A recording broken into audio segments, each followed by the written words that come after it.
Hi everyone, this is Ms. Dickinson. So we're going over some right triangle trigonometry. This involves sine, cosine, and tangent, and you will need a calculator.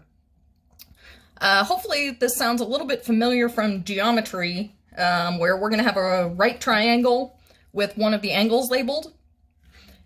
And then sine, cosine, and tangent are found using the opposite, adjacent, and hypotenuse of this triangle.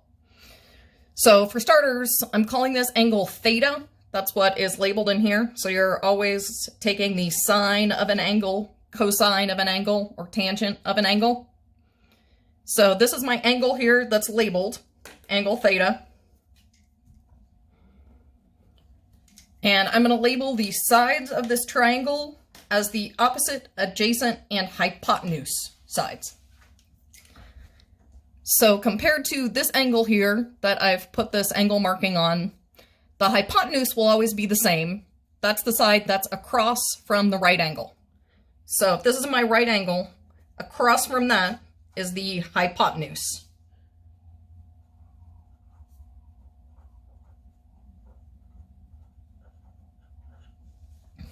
All right. And then I always mark this angle that we're talking about, because that angle is formed by two sides. It's always formed by the hypotenuse and then the adjacent side. So adjacent means just right next to it. So adjacent to this angle is this other side.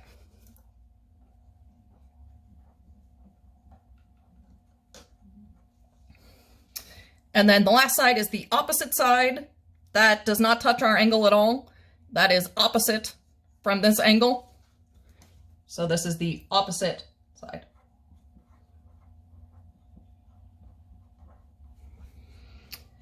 And that's the first thing you're going to need to do for all of these problems today, is identify the opposite, adjacent, and hypotenuse sides of the triangle. Okay, so then if we have this angle labeled, then again, hopefully this sounds a little familiar from geometry. The sine of the angle is the opposite side over the hypotenuse. The cosine is the adjacent over hypotenuse. And the tangent is the opposite side over the adjacent side. And so these, when I'm saying opposite, adjacent, hypotenuse, those are always representing side lengths.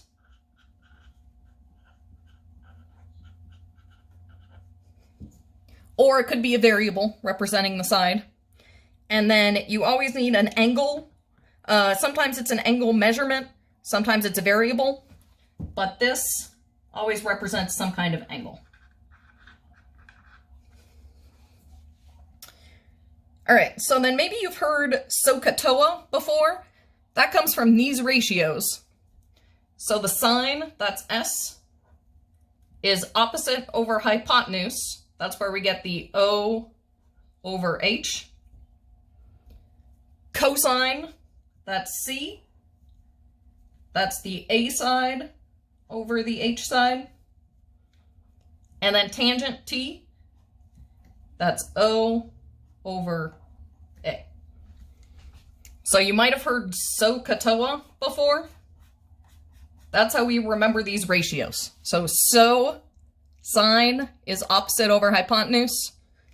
Cosine is adjacent over hypotenuse. And TOA, tangent, is opposite over adjacent. Okay, so let's find some missing sides. This stuff will start to make more sense once we really use it for something here.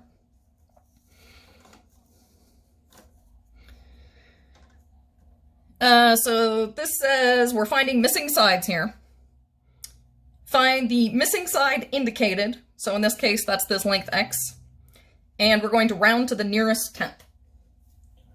So like I said before, for these problems that we're doing today, I'm always going to want to identify the adjacent, opposite, and hypotenuse sides.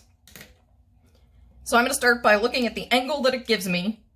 This gives me 43 degrees down here.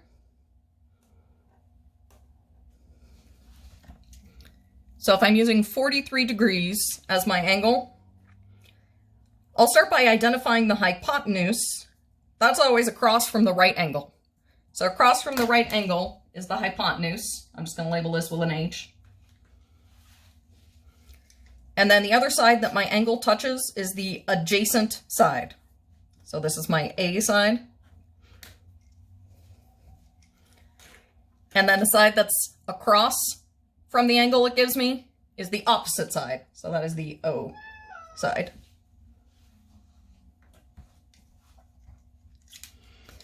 All right, so then I want to identify which sides here have something labeled. And if I'm looking at this, my hypotenuse doesn't give me any information. All I have there is the H that I put there. But I do know something about the adjacent side. That's 5.6. And then I at least have a variable here for the opposite side. That's X. Okay. So next I need to pick one of these ratios that I'm going to use to solve this problem. And I'm looking at which two of these sides it gives me. So now this gives me the opposite side and the adjacent side. So I have O and A. So if I'm looking at these, to use sine, I would need O and H. To use cosine, I'd need A and H. To use tangent, I need O and A. So if I'm looking at those three choices, here I have O and A. So that means I'm going to use tangent because that's the ratio that uses O and A. So my general setup will be the tangent of the angle is equal to the opposite side over the adjacent side. And then I'm going to fill in some values here. So remember, this is going to represent my angle. And then my opposite and adjacent, those are sides. So in place of this angle, I'm going to put my angle measure here, which is 43 degrees.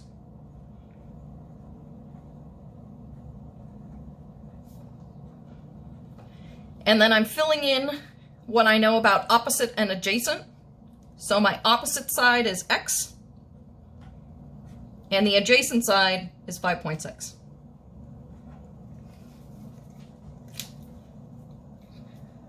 Terrific. So now we need to solve for X. Right now, X is divided by 5.6. So I'm going to undo this division by multiplying times 5.6.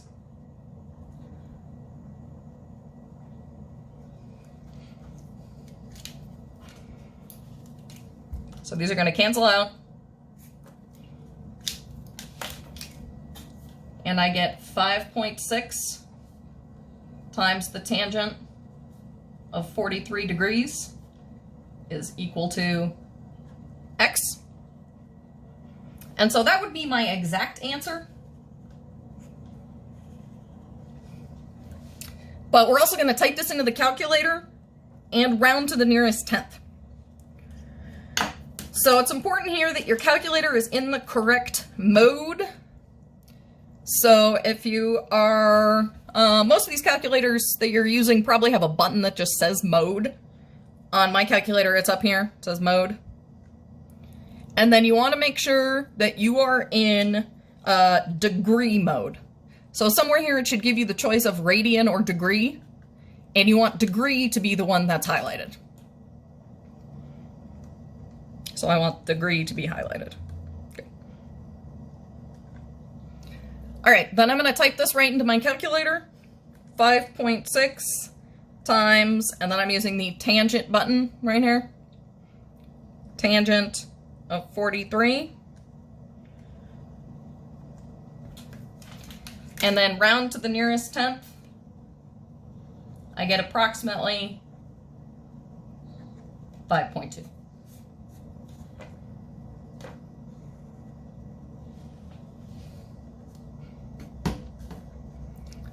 All right, so I labeled the sides.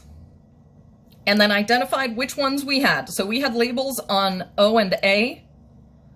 So O and A, if I'm choosing up here, O and A means I use tangent. And then I had to fill in these pieces. Tangent of the angle is equal to opposite over adjacent. And in this case, my angle was 43 degrees. The opposite side is x, and the adjacent side is 5.6.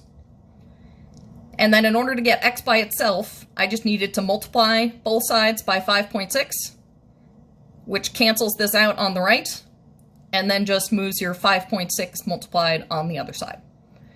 So this is our exact answer. And then rounded to the nearest tenth, we get 5.2. But make sure your calculator is in degree mode.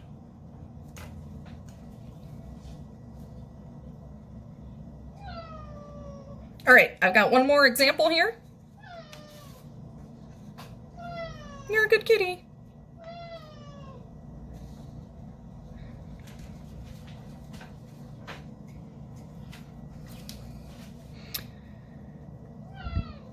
All right, so here's a second example of finding the missing side, and we're again going to round to the nearest tenth. I'm going to start by marking the angle it gives me, and then I'm going to identify the sides. This one is oriented kind of strangely, but my right angle, let's see, we'll still find the hypotenuse. If my right angle is here, then across from that is my hypotenuse.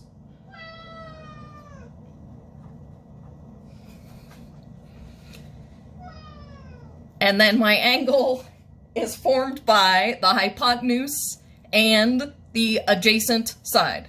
So adjacent is the angle, or excuse me, is the side next to our angle here. So this is our adjacent side. And the side across from that is the opposite side. So if we're looking at what sides we have here, our adjacent side is not labeled with anything, but I know a little about the opposite side and the hypotenuse.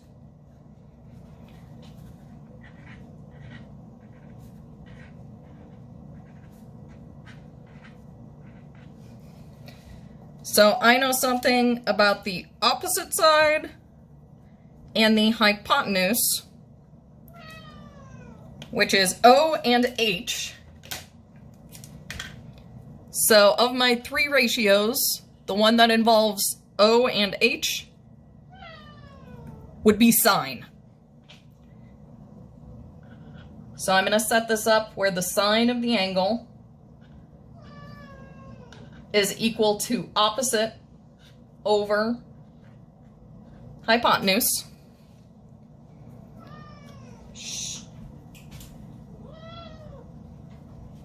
And then I'm plugging in the angle for theta and the side lengths on the other side. So this is my angle, and these are going to be the sides.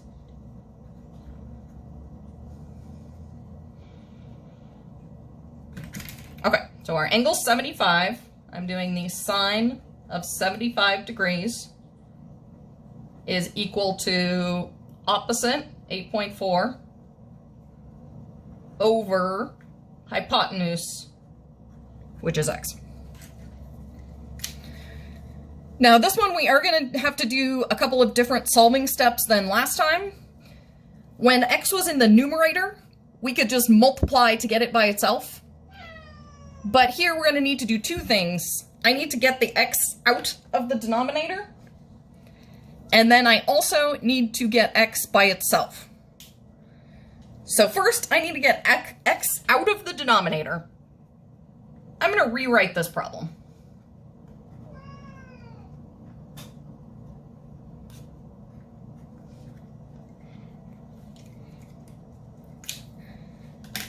To get x out of the denominator, right now this side is divided by x, so in order to move that from the denominator, I'm going to multiply both sides by x.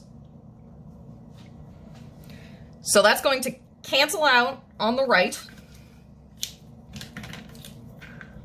Give us x times the sine of 75 degrees equals 8.4. So that gets x out of the denominator. And now we need to get it by itself. So I have x multiplied by the sine of 75. So I'm going to divide both sides by the sine of 75 degrees.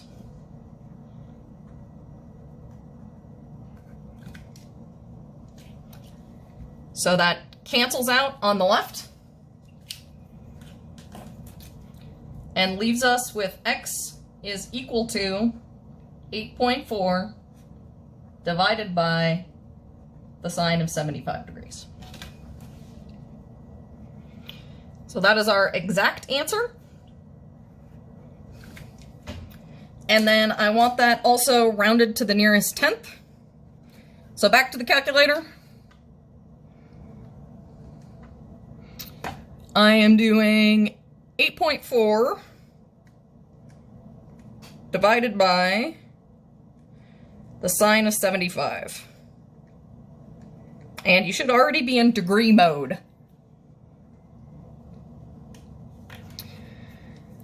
Rounded to the 10th, 8.69, that would become 8.7.